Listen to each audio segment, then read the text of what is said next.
नमस्कार बच्चों। आज हम कक्षा 10 के छात्रों के लिए साइंस के अंतर्गत लेसन नंबर 12 विद्युत के कुछ टॉपिक्स पढ़ाने जा रहे हैं और इनके टॉपिक्स निम्न हैं। आज का पहला हमारा टॉपिक होगा वह कारक जिन पर किसी चालक का प्रतिरोध निर्भर करता है, और दूसरा प्रतिरोधों का संयोजन श्रेणी क्रम तथा पार्श्व क्रम या समांतर क्रम। तो आज की हमारी विषय वस्तु है। इनके अंतर्गत पहले टॉपिक पर हम आज चलते हैं, चालक के प्रतिरोध की निर्भरता।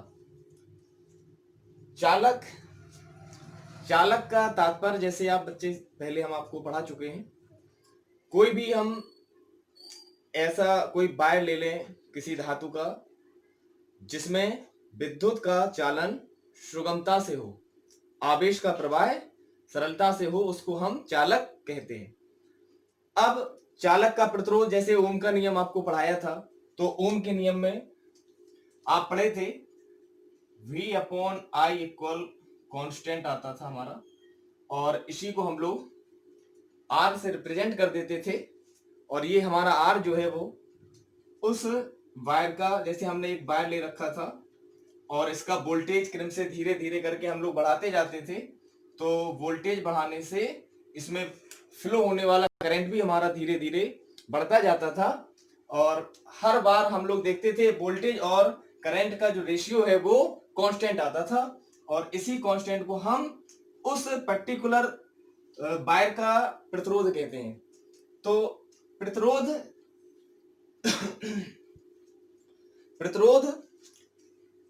कोई भी, जैसे मान लो तार है या कोई चालक है, तो उसमें धारा के प्रवाह का विरोध करने का एक गुण होता है।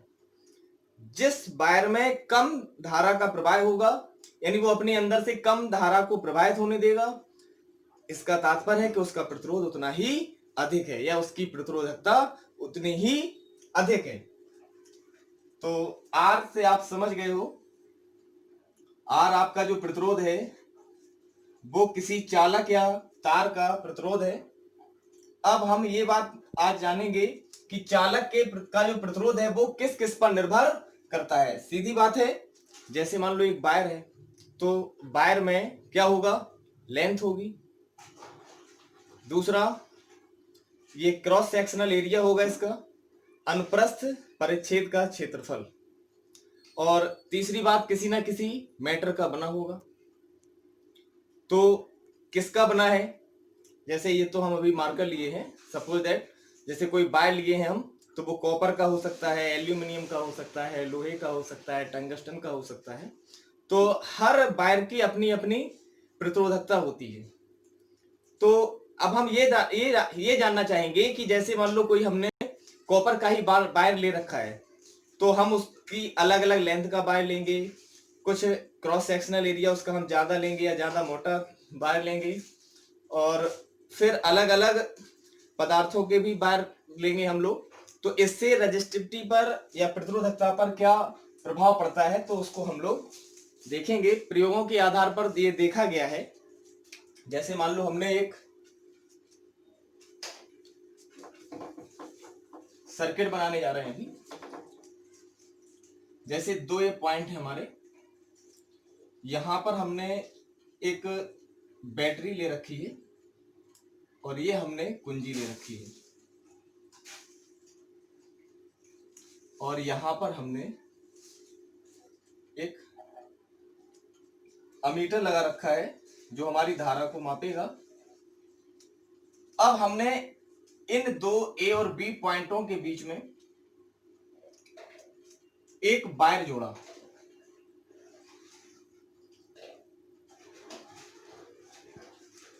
इस वायर को जोड़ा हमने, सपोज दैट ये मान लो हमारी बैटरी 5 वोल्ट की है, सॉरी 6 वोल्ट ली है, 6 वोल्ट की हमारी ये बैटरी है।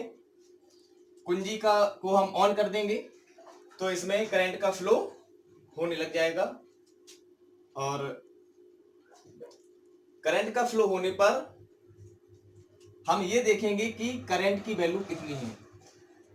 इसके बाद फिर हम इस वायर को, जैसे मान लो हमने ये कॉपर का एक वायर ले रखा है, अब इसका हम जस्ट डबल दुगनी लंबाई का हम एक वायर लेंगे। अब इसकी तुलना में दुगनी लंबाई का मान लो हमने ये ऐसा वायर ले रखा है, अब हमने इसको ऐसे जोड़ दिया।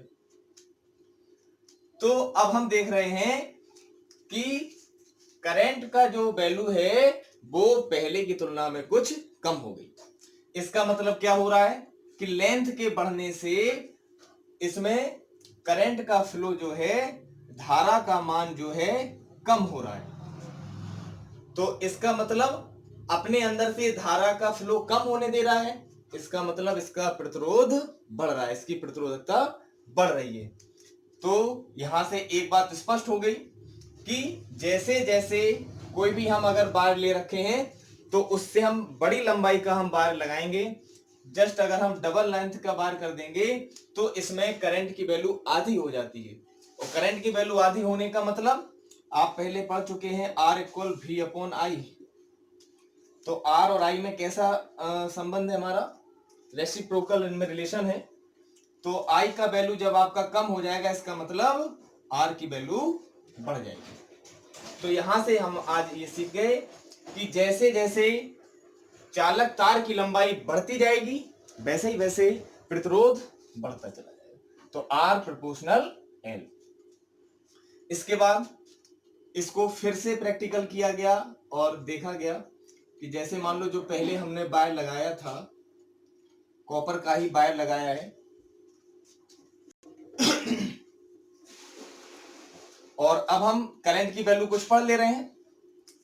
इसके बाद अब हम कॉपर का ही बिल्कुल ठीक वैसा ही वायर लाए, उतनी ही लंबाई का लाए, लेकिन इसका जो क्रॉस सेक्शनल एरिया है, जो अनुप्रस्थ काट का क्षेत्रफल है, वो हमने अब दुगना कर दिया।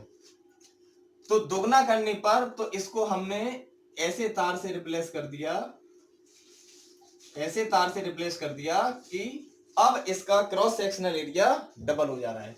तब देखा गया कि धारा का जो मान है, करंट का जो वैल्यू है वो बढ़ जाता है। तो इसका मतलब अब ये अपने अंदर से करंट का फ्लो और आसानी से होने दे रहा है। मतलब अब करंट का जो विरोध करने का इसमें गुण था, जो प्रतिरोधकता थी, वो इसकी अब कम हो गई। तो यहां से आज हम फिर ये सीखे कि ये जो प्रतिरोधकता या प्रतिरोध है, ये क्षेत्रफल के बढ़ने, क्रॉस सेक्शनल एरिया इसका जो है, इसके बढ़ने के साथ साथ प्रतिरोधकता कम होती जाती है। तो R प्रोपोर्शनल L के, R इनवर्सली प्रोपोर्शनल एरिया के, और इन दोनों से अगर हम देखें तो उपरोक्त दोनों से हमारा रिलेशन निकल के आएगा R proportional L upon A। और यहाँ पर ये अगर हम प्रोपोर्शनल हटा देंगे तो एक कांस्टेंट आ जाता है, इसको रो से हम लोग यहाँ पर लिखते हैं। तो रो हमारा यहाँ पर जो आया है वो अनुपातिक नियतांक है, और इसको कहा जाता है जिस धातु का हमारा वायर बना होता है उस धातु की प्रतिरोधकता या विशिष्ट प्रतिरोध इसको कहा जाता है। अगर हम दो वायर ले लें, एक हम पतला वायर ले लें कॉपर का, और एक हम मोटा वायर ले लें कॉपर का, सेम लेंथ के होंगे हमारे, तो इनका रेजिस्टेंस, इनका प्रतिरोध जो है वो अलग अलग रहेगा, लेकिन इनकी प्रतिरोधकता दोनों की, चूंकि ये सेम मैटर के बने हुए हैं, इसलिए इनकी प्रतिरोधकता सेम रहेगी। तो ये धातु, प्रत्येक धातु का अपना अपना विशेष गुण है। तो किसी धातु में की प्रतिरोधकता कुछ अधिक होती है और किसी धातु की प्रतिरोधकता कुछ कम होती है। तो R जो है ये प्रोपोर्शनल हो गया रो की। तो यहां से हमारा जो प्रतिरोध है वो धातु की विशिष्ट चालकता के अनुक्रमानुपाती होता है। इसके बाद अब एक बात पर और प्रतिरोध निर्भर करता है, वो होता है इस वायर का टेम्परेचर। तो देखा गया है कि धातुओं में जितने भी जो हमारी जो धातुएं हैं उनसे बने जो चालक होते हैं, तो धातुओं में जैसे जैसे हम टेम्परेचर को इंक्रीज करते जाते हैं, ताप की में वृद्धि करते जाते हैं, वैसे ही वैसे प्रतिरोध इनका बढ़ता चला जाता है। तो चालकों का प्रतिरोध ताप बढ़ने पर बढ़ता है। आगे वाली क्लासों में आप फॉर्मूला पढ़ेंगे, जैसे इसका रिलेटेड फॉर्मूला होता है। जैसे मान लो आपका 0 डिग्री सेंटीग्रेड पर कोई हमने वायर ले रखा है, उसका रेजिस्टेंस है R0। तो T डिग्री सेंटीग्रेड यदि हम उसका टेम्परेचर कर दें तो T डिग्री सेंटीग्रेड पर जो उसका रेजिस्टेंस है, प्रतिरोध है, वो RT इक्वल हो जाएगा R0 1 प्लस एल्फा T। तो यहां से आप समझ पा रहे हैं कि अगर इसको हम आगे मल्टीप्लाई कर दें तो R0 plus R0 alpha T, इतना इंक्रीजमेंट। 0 डिग्री सेंटीग्रेड पर हमारा रेजिस्टेंस R0 था, T डिग्री सेंटीग्रेड पर R0 plus R0 alpha T, यानी इतना R0 एल्फा T, इतना जो है रेजिस्टेंस इसका T टेम्परेचर बढ़ने से इंक्रीज कर जाएगा। तो बच्चों, आज आपने देखा चालक के प्रतिरोध की निर्भरता। तो ये किन किन बातों पर निर्भर करता है? पहला, जैसे जैसे लेंथ बढ़ती चली जाएगी, कोई वायर है, क्रॉस सेक्शनल एरिया उसका पतला ना करें। जैसे मान लो कोई हम वायर ले लें और उसको हम कहें कि खींच के पतला कर देंगे, तो एरिया भी चेंज हो रहा है, फिर उसमें दोनों चीज लगेगी। अगर हम ऐसा कर लें कि जैसे मान लो जितने क्रॉस सेक्शनल एरिया का हम कोई वायर लिए थे, अब उतने ही क्रॉस सेक्शनल एरिया का अगर हम बड़ा वायर ले लेंगे, लेंथ उसकी बढ़ा देंगे, तो लंबाई बढ़ने के साथ साथ उसकी प्रतिरोधकता या उसका प्रतिरोध बढ़ता चला जाएगा। इसके बाद अगर कोई वायर है तो उसका क्रॉस सेक्शनल एरिया हम बढ़ा देंगे, तो स्वाभाविक बात है कि उसमें जो इलेक्ट्रॉन का फ्लो होता है उसको चलने के लिए ज्यादा स्पेस मिल जाएगा। तो इससे उसकी प्रतिरोधकता क्या है, कम हो जाएगी, क्योंकि उसमें चालकता बढ़ जाएगी। चालकता मतलब इलेक्ट्रॉन का फ्लो जितने अच्छे से हो तो उसकी चालकता उतनी बढ़िया बढ़ जाएगी, और इसमें जो प्रतिरोध है इसका वो कम हो जाएगा। तो R प्रोपोर्शनल 1/A। इसके बाद धातुओं के विशिष्ट गुण पर भी ये निर्भर करता है कि किस मैटर का ये बना हुआ है, जिसको हम विशिष्ट प्रतिरोध कहते हैं। R प्रोपोर्शनल रो के हो गया। और चालकों का प्रतिरोध ताप बढ़ने पर भी बढ़ता है। अब अर्धचालक भी होते हैं हमारे कुछ। पीरियोडिक टेबल में कार्बन हमारा जो तत्व स्थित होता है, तो उसके नीचे, कार्बन के नीचे जो पूरे सीरीज जाती है, तो वो आपके अर्धचालक कहलाते हैं। और उनका, अर्धचालकों का जो प्रतिरोध है वो ताप बढ़ने पर घटता है। ये आगे वाली कक्षाओं में आप सभी लोग पढ़ेंगे, देखने जाएंगे। जैसे ये क्वेश्चन इसमें दिया जा रहा है, ये तो हो ही गया ये क्वेश्चन, किसी चालक का प्रतिरोध किन कारकों पर निर्भर करता है, तो ये हो गए। इसके बाद समान पदार्थ के दो तारों में यदि एक पतला तथा दूसरा मोटा हो तो इनमें से किसमें विद्युत धारा आसानी से प्रवाहित होगी, जबकि उन्हें समान विद्युत स्रोत से संयोजित किया जाता है। तो आप पढ़ चुके हैं, कह रहे हैं कि समान पदार्थ के हैं तो रो R इक्वल, जैसे आपका एक फॉर्मूला हो जाता है रो L/A। समान पदार्थ के हैं तार, तो ये सेम हो गया दोनों के लिए। यदि एक पतला तथा दूसरा मोटा हो, तो यानी एरिया की बात चल रही है, एक का क्रॉस सेक्शनल एरिया कम हो जाएगा, एक का क्रॉस सेक्शनल एरिया ज्यादा हो जाएगा। इनमें से किसमें विद्युत धारा आसानी से प्रवाहित होगी, जबकि उन्हें समान विद्युत स्रोत से जोड़ा जा रहा है। विद्युत स्रोत जो है उसमें समान लग रहा है, समान वोल्टेज दिया जा रहा है। और लेंथ की यहां चर्चा नहीं की गई है, तो उसको हम छोड़ देते हैं। तो एरिया की बात चल रही है, तो एरिया, जिसका एरिया अधिक होगा उसका रेजिस्टेंस कम होगा। तो जो वायर पतला होगा उसका प्रतिरोध अधिक होगा, जो वायर मोटा होगा उसका प्रतिरोध कम होगा। इसके बाद आगे फिर एक क्वेश्चन है। मान लीजिए किसी विद्युत अवयव के दो सिरों के बीच विभवांतर को उसके पूर्व के विभवांतर की तुलना में घटाकर आधा कर देने पर उसका प्रतिरोध नियत रहता है, तब उस अवयव से प्रवाहित होने वाली विद्युत धारा में क्या परिवर्तन होगा।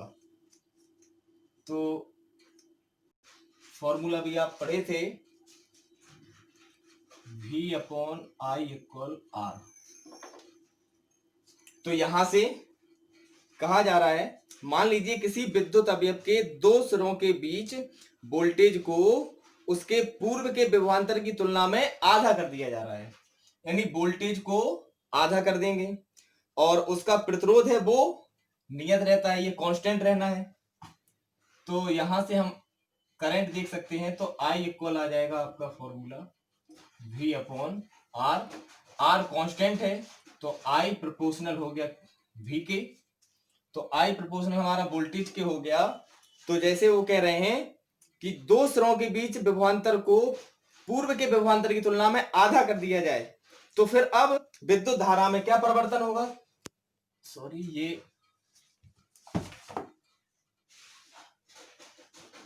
ये यहां पर प्रोपोर्शनल रहेगा, I प्रोपोर्शनल V। तो वोल्टेज आधा कर देंगे तो यहां से हमारा करंट भी आधा हो जाएगा। ये आपका क्वेश्चन कंप्लीट हो गया। इसके बाद हम आते हैं नेक्स्ट क्वेश्चन पर। विद्युत टोस्टरों तथा विद्युत इस्त्रियों प्रेस के तापन अवयव, उसमें जो एलिमेंट लगाए जाते हैं जिससे वो टेम्परेचर उसमें इंक्रीज करता है, तापन अवयव शुद्ध धातु के न बनाकर किसी मिश्र धातु के क्यों बनाए जाते हैं। तो इसका मुख्य कारण ये है कि मिश्र धातु, जैसे मान लो ये है प्रतिरोधकता, तो धातुओं की या चाल जो हमारी जो धातुएं होती हैं तो उनकी प्रतिरोधकता ताप बढ़ाने पर काफी ज्यादा बढ़ती है, और मिश्र धातुओं की जो प्रतिरोधकता है वो ताप बढ़ाने पर बढ़ती तो है लेकिन धातुओं की तुलना में इसमें इंक्रीजमेंट कम होता है। और अब हम बात कर रहे थे कि ये जो एलिमेंट हैं प्रेस में या जो तापक होते हैं हमारे, तो इनमें जो एलिमेंट है वो मिश्र धातुओं का बनाया जाता है। उसका मुख्य रीजन ये है कि मिश्र धातुओं का जो ऑक्सीकरण है वो आसानी के साथ नहीं होता है। तो ऑक्सीकरण नहीं होता है, इसका तात्पर्य क्या होगा कि हमारा जो उसमें एलिमेंट लगा हुआ है वो लंबे समय तक चलेगा, तो उसकी आयु बढ़ जाएगी। इसलिए जो है हम लोग टोस्टर हुए या प्रेस हुई तो उनमें हम लोग मिश्र धातुओं के एलिमेंट यूज करते हैं। इसके बाद एक क्वेश्चन और आता है, आपका लास्ट क्वेश्चन इसमें इस टॉपिक से रिलेटेड। आयरन तथा मरकरी में कौन अच्छा विद्युत चालक है। तो इसके लिए आपको टेबल दी गई है आपकी बुक में, प्रतिरोधकता की एक सारणी दी गई है। तो जिसकी प्रतिरोधकता अधिक होगी उसकी चालकता कम हो जाएगी। तो वही कह रहे हैं कि आयरन तथा मरकरी में कौन अच्छा विद्युत चालक है। तो अच्छा चालक पूछ रहे हैं, तो इसमें प्रतिरोधकता जिसकी कम होगी तो उसका वो अच्छा चालक होगा। तो उसमें आप पाएंगे कि आयरन और आपका जो मरकरी है, तो इसमें आयरन की जो है विद्युत प्रतिरोधकता कम है, इसलिए इसकी चालकता अधिक होगी। और कौन सा पदार्थ सर्वश्रेष्ठ चालक है, तो उस टेबल में आप देख रहे होंगे, देखेंगे तो पाएंगे आप कि चांदी जो है हमारा, तो चांदी जो है हमारा सर्वश्रेष्ठ चालक होता है, और इसकी जो विद्युत प्रतिरोधकता है वो सबसे कम होती है, या विशिष्ट प्रतिरोध हम लोग उसको कह लें। तो इस प्रकार से ये बच्चों हमारा टॉपिक आज का फर्स्ट टॉपिक वह कारक जिन पर करता है ये कंप्लीट हुआ। अब हम लोग बढ़ते हैं दूसरे टॉपिक की ओर। तो चलते हैं हम आज के दूसरे टॉपिक पर, प्रतिरोधों का संयोजन, श्रेणी क्रम एवं समांतर क्रम या पार्श्व क्रम। श्रेणी क्रम में देखिएगा, जैसे ये हमारे तीन प्रतिरोध हैं R1, R2 और R3, इनको हमने श्रेणी क्रम में जोड़ रखा है, और इसके साथ में एक अमीटर श्रेणी क्रम में इसके जोड़ रखा है बैटरी के साथ में, और एक कुंजी को जैसे ही आप इसका प्लग लगाएंगे, इसको बंद करेंगे, तो इसमें करंट का फ्लो होने लग जाएगा। यहाँ से पॉजिटिव टर्मिनल होता है, ये नेगेटिव टर्मिनल होता है, यहाँ से ये करंट फ्लो हुआ, और तो आप देखेंगे कि जो करंट इसमें आएगा वही करंट इसमें जाएगा, वही इसमें, यानी श्रेणी क्रम में हमारे जब प्रतिरोध होते हैं तो इनमें करंट सेम रहेगा, धारा का मान एक ही रहेगा। अब बात आती है जैसे धारा नापने के लिए तो हम श्रेणी क्रम में जोड़ते हैं मीटर को, वोल्टेज नापने हमें इसमें कि इसमें कितना वोल्टेज होगा, इसमें कितना, तो यहाँ पर वोल्ट मीटर लगा देंगे हम। तो फॉर्मूला आप लोग जानते ही हैं, V equal I into R, Ohm के लॉ से V upon I equal R से। तो V1 इक्वल यहाँ पर कितना हो जाएगा, धारा का मान हमारा I ही रहना है क्योंकि ये श्रेणी क्रम में जुड़े हैं, तो I इंटू R1 हो गया। ऐसे ही इसके पैरेलल में हम वोल्ट मीटर एक और लगाएंगे तो ये V2 वोल्टेज पढ़ देगा, तो V2 इक्वल आ जाएगा हमारा I इंटू R2। इसके पैरेलल में हम एक और वोल्ट मीटर लगा देंगे जो इसका वोल्टेज पढ़ लेगा V3, तो V3 equal I into R3। तो यहां से हम देखेंगे कि टोटल हमारा कितना वोल्टेज जो है यहाँ पर उत्पन्न हुआ, तो V equal V1 plus V2 plus V3, V equal I into R1 plus I into R2 plus I into R3। अब यहां पर हम क्या करने जा रहे हैं, हम ये करने जा रहे हैं यहाँ पर कि तीनों जो हमारे जो प्रतिरोध हैं इनका संयोजन कर रहे हैं हम, तो इन जो ये तीनों प्रतिरोध काम कर रहे हैं वही कोई एक प्रतिरोध काम करे तो हम कहेंगे उस प्रतिरोध को कि इन तीनों के वो तुल्य है। तो जैसे मान लो हमने क्या किया, यहाँ पर ये तीनों प्रतिरोधों को हमने रिप्लेस कर दिया, जैसे यहाँ पर टोटल वोल्टेज भी लग रहा है और इसमें करंट I का फ्लो हो रहा है, तो ऐसे ही हम अगर तीनों के स्थान पर एक हम ऐसा प्रतिरोध हम R इसमें लगा दे रहे हैं जिसके सिरों पर V वोल्टेज लगाने पर इसमें I करंट का फ्लो हो, तो हम लोग लिख सकते हैं V equal formula I into R. यदि इसको इक्वेशन नंबर फर्स्ट दे दें, इसको इक्वेशन नंबर 2 दे दें, दोनों को हम कंपैरिजन कर दें तो I इंटू आर इक्वल आ जाएगा I into R1 plus I into R2 plus I into R3। I cancel out हो जाएंगे तो हमारा आ जाएगा R equal R1 plus R2 plus R3। यानी श्रेणी क्रम में अगर हमारे प्रतिरोध हों तो उनको हम सीधा जोड़ देंगे तो उनका तुल्य प्रतिरोध निकल करके आ जाएगा। तो ये हमारा हो गया श्रेणी क्रम संयोजन। अब हम आगे बढ़ते हैं समांतर क्रम संयोजन की। तो ये हमारे तीन प्रतिरोध हुए R1, R2 और R3। इन तीनों का संयोजन जो है वो पार्श्व क्रम संयोजन है, या हम कह सकते हैं समांतर क्रम संयोजन है। अभी हम आगे बढ़ करके बताएंगे किस प्रकार से आप श्रेणी क्रम और समांतर क्रम संयोजन ढूंढ पाएंगे। इसके बाद ये हमारी बैटरी है और ये हमारी कुंजी है, इनका ये संबंध कर दिया गया है। जैसे ही हम कुंजी को बंद करेंगे तो इसमें करंट का फ्लो होने लग जाएगा। यहाँ से सपोज दैट I करंट हमारा चला। अब यहाँ तीन रास्ते मिल गए तो यहाँ पर ये करंट जो है डिवाइड हो जाएगा। इसमें मान लो I1 चला गया, इसमें I2 चला गया और इसमें I3। लेकिन यहाँ देखेंगे समांतर क्रम संयोजन में वोल्टेज नापने के लिए हम लोग यहाँ पर वोल्टमीटर जो लगाएंगे तो वो यहाँ लगाएंगे, तो जो वोल्टेज एक में होगा वही दूसरे में होगा, वही तीसरे में होगा। यानी इस प्रकार से यहाँ पर समांतर क्रम संयोजन या पार्श्व क्रम संयोजन में वोल्टेज हमारा समान रहेगा। तो यहाँ से हम देखते हैं कि I1 करंट कितना फ्लो इसमें हो रहा है। तो चूंकि आप फॉर्मूला पढ़े ही हैं ओम के नियम से, V upon I equal R, तो यहाँ से आपका I आ जाएगा V अपॉन R। तो I1 इक्वल I1 इक्वल हो जाएगा V upon R1, I2 equal हो जाएगा V upon R2, I3 equal हो जाएगा V अपॉन R3। इस प्रकार से इस परपथ में बहने वाली कुल धारा हमारी हो गई I equal I1 plus I2 plus I3। यहाँ पर हम लोग I1, I2 और I3 की वैल्यू पुट कर देंगे। V upon R1 plus V upon R2 plus V upon R3। Equation number first आ गया। यहाँ पर अब हम क्या करेंगे, इन तीनों के स्थान पर फिर एक हम ऐसा तुल्य प्रतिरोध रख देंगे, एक ऐसा R प्रतिरोध रख देंगे जिसमें V वोल्टेज लगाने पर I करंट का फ्लो हो। तो फिर से हमारा इक्वेशन इसमें बनेगा I equal V upon R। Equation number 2 हो गया।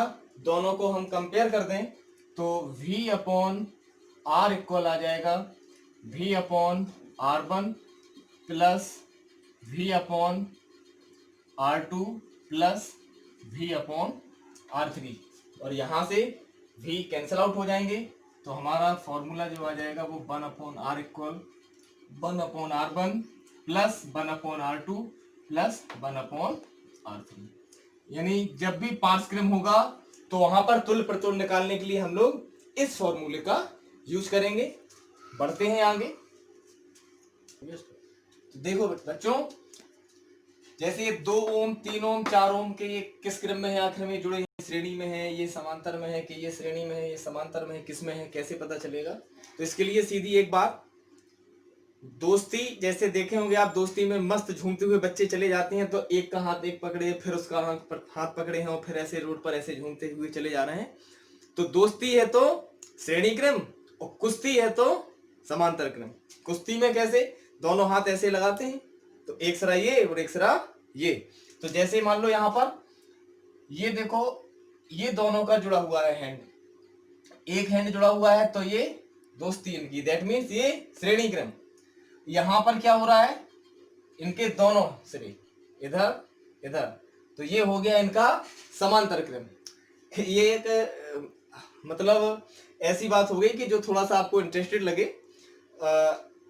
वैसे अगर हम लोग फिजिक्स की भाषा में देखेंगे तो ये कहते चले जाएंगे कि एक के आगे एक जुड़ा हुआ हो, जैसे यहाँ पर भी जुड़े हैं, यहाँ पर भी जुड़े हैं, ये वायर हैं, कैसा भी शेप में हो सकते हैं, यहाँ भी जुड़े हैं, तो ये सीरीज बन रही है। क्या बन रही है बच्चों?